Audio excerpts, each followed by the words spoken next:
हाँ, तो ये कोर्स ना तमाम लोगों के लिहाज से परफेक्ट होगा। हम ईच एंड एवरीथिंग डिस्कस करेंगे।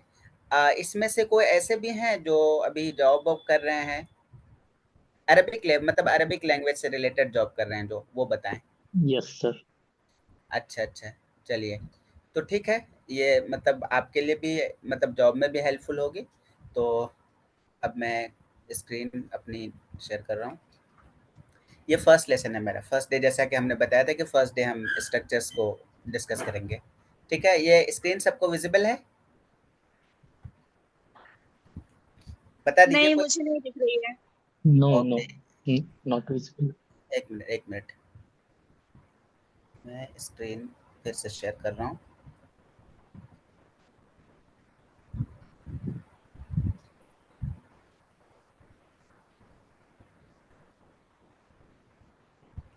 हाँ, अब मेरी स्क्रीन दिख रही होगी। Yes yes. हाँ ओके, ठीक है। तो जैसा कि आप यहाँ ऊपर देख पा रहे हैं, ये फर्स्ट लेसन है हमारा, fundamentals and structure aspects of Arabic English translation. तो इसमें ज़्यादातर जो हम डिस्कस करेंगे, अरबिक से इंग्लिश ट्रांसलेशन को डिस्कस करेंगे। इसमें जो उर्दू ज़ुबान के लोग हैं उनको भी तो अरबिक आती हो, सॉरी अरबिक तो आती है, इंग्लिश भी आती होगी। इसलिए बेसिक फोकस जो हमारा रहेगा किस पर रहेगा, अरबिक इंग्लिश ट्रांसलेशन पर रहेगा।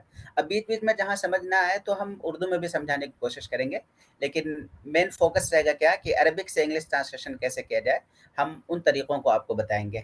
ठीक है, तो देखिए, अब ये इसका ऑब्जेक्टिव ऊपर में लिखा हुआ आप पढ़ रहे हैं, जैसे कि to introduce students to the basic principles and structures involve in translating between Arabic and English. तो हमें ये देखना है कि अरबिक और इंग्लिश ट्रांसलेशन में जो बेसिक प्रिंसिपल्स होते हैं और इसके स्ट्रक्चर्स क्या होते हैं, उन चीज़ों पर हम बहस करेंगे। इसका ऑब्जेक्टिव ये है। दूसरा objective, this lesson will cover की translation concepts, sentence structure differences and common challenges faced when translating between these two languages। तो कॉन्सेप्ट क्लियर होगा, सेंटेंस स्ट्रक्चर कैसे बनता है, उसमें डिफरेंसेस क्या होते हैं, हम उसकी बहस करेंगे। फिर उसके बाद कॉमन चैलेंजेस जो होते हैं उन पर हम बहस करेंगे। ठीक है, अब ये जो चीज़ें आ रही हैं, ये बहुत ही मतलब अहम है। अब ईच एंड एवरीथिंग आपके सामने क्लियर की जाएगी। बीच में किसी को अगर डाउट हो, कुछ समझ में नहीं आ रहा हो, तो बीच में आप इंटरप्ट कर सकते हैं, या फिर कोई भी क्लैरिफिकेशन चाहिए तो आप बीच में इंटरप्ट करके हमें बताइए या हैंड रेस करिए, हम आपको क्लियरली बताएंगे। ठीक है, सबसे पहले understanding the fundamentals of translation. ठीक है, translation is the process of converting text from one language, the source language, into another, the target language. तो सबसे पहली चीज़ क्या है कि ये बेसिक चीज़ है, अक्सर लोगों को पता होगा, अक्सर लोगों को नहीं भी पता होगा, तो इसलिए मैं बता देना चाहता हूँ कि दो चीज़ें ट्रांसलेशन कॉन्सेप्ट में आती है, एक सोर्स आती है, एक टारगेट आती है। सोर्स लैंग्वेज किसे कहते हैं, जिस लैंग्वेज से आप टेक्स्ट लेते हैं। लेट्स से कि अहमद मस्जिद गया, ज़हबा अहमद इलल मस्जिद। अब इसको हम ट्रांसलेट कर रहे हैं कैसे, अहमद वेंट टू मस्जिद। तो यहाँ पर जो हमारे बेसिक है क्या है, ज़हबा अहमद इलल मस्जिद। तो ये क्या हो गया, सोर्स हो गया, सोर्स टेक्स्ट क्या हो गया, ज़हबा अहमद इलल मस्जिद। अब हमारा क्या है, इसको अरबिक में हम, सॉरी इंग्लिश में हम इसको कन्वर्ट कर रहे हैं, इंग्लिश में हम ट्रांसलेट कर रहे हैं। तो अहमद वेंट टू मस्जिद, तो अहमद वेंट टू मस्जिद ये क्या हो गया, टारगेट हो गया। समझ आ गया। और ट्रांसलेशन में ज़्यादातर जब आप ट्रांसलेशन करते हैं तो आपकी महारत देखी जाती है कि आप टारगेट लैंग्वेज कितनी अच्छे से जानते हैं। अगर सोर्स लैंग्वेज कम भी आ रही है, अंडरस्टैंडिंग लेवल की हद तक आ रही है, टारगेट लैंग्वेज अच्छी है तो इंसान अच्छा ट्रांसलेट कर जाता है। फॉर एग्जाम्पल, आप उर्दू नेटिव है, राइट, इंग्लिश उतनी अच्छी नहीं आती है, टूटी फूटी इंग्लिश आती है, इतनी आती है कि आप समझ जाती हैं, आप लोग समझ जाते हैं इंग्लिश को। तो उसमें क्या होगा कि इंग्लिश से उर्दू ट्रांसलेट करने का आ जाए तो इंग्लिश आप सही से जानते हैं या थोड़ी बहुत अंडरस्टैंडिंग है और टारगेट लैंग्वेज की अंडरस्टैंडिंग बहुत अच्छी है, तो आप ट्रांसलेट कर ले जाओगे किसी तरह। समझ आ गया। लेकिन अगर टारगेट लैंग्वेज का कमजोर है तो आप नहीं कर पाओगे। तो ये सोर्स एंड टारगेट क्लियर हो गया सबको। while preserving the meaning, tone and context of the original। जी जी हाँ बताइए, कोई कुछ बोल रहे हैं। टारगेट लैंग्वेज जैसे सर, जैसे इसको अल्लुगतुल हदफ बोलते हैं, जिसमें आप ट्रांसलेट कर रहे हैं, जिससे आप ट्रांसलेट कर रहे हैं वो सोर्स हुआ, और जिसमें आप ट्रांसलेट कर रहे हैं वो आपका टारगेट हुआ। जैसे कि आपको कोई आईडी कार्ड दे दिया जाए अरबिक का, आपको बोला जाए कि इंग्लिश में ट्रांसलेट करो, वो आईडी कार्ड अरबिक में है तो वो अरबिक आईडी कार्ड जो भी टेक्स्ट उसमें है वो सोर्स टेक्स्ट है, और जिसमें आप कर रहे हैं वो आपका टारगेट टेक्स्ट है। समझ गए? ओके जी। ठीक है।